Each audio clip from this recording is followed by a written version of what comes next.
how I found you. I mean, I don't want to tell, we don't have a lot of time, but I was walking down the street at 9th Avenue, and I think one of the diners, and I saw this window paintings, and this painting, it was not a Christmas one. I think it might have been like fall, you know, like Thanksgiving or Halloween, fall.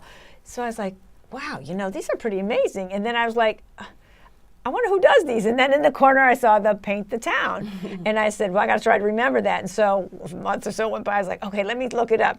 But not, so I called you and you're like, okay, great. And then you go like, well, check out. I never knew what a treasure trove of the kind of work you've done and the global work you've done and how you bring, you know, humanity together really through the work. So let's talk about how you decided to start Paint the Town, and just a brief, you know, because we have other things we want to talk about, and how it works. Do you have a team of people that help you out? And also my other question is, do you just do the clients input at all, or do you just kind of get to do your thing? So if you want to. Okay, so how Paint the Town got started.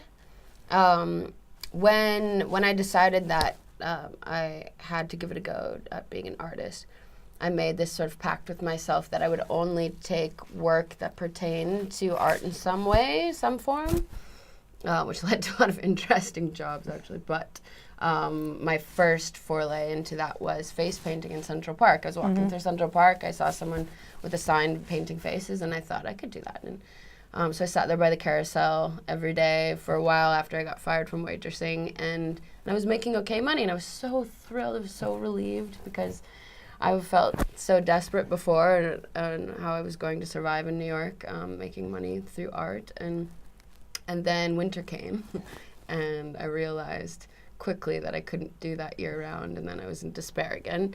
And I remembered that one of the places I'd worked at as a cocktail waitress, I'd met a guy who was the cousin of the owner of Umberto's Clam House. And so I said, hey, Peter, could you give me a meeting with this guy? And he did, and we sat down, and he said, okay, you can paint the windows. And I painted some elves making pasta and Santa Claus like eating clam linguine, drinking some wine.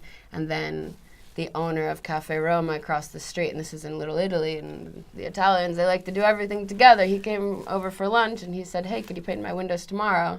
I was so delighted, and of course I will. And then it started spreading down Mulberry Street, and so I thought, maybe this could be something.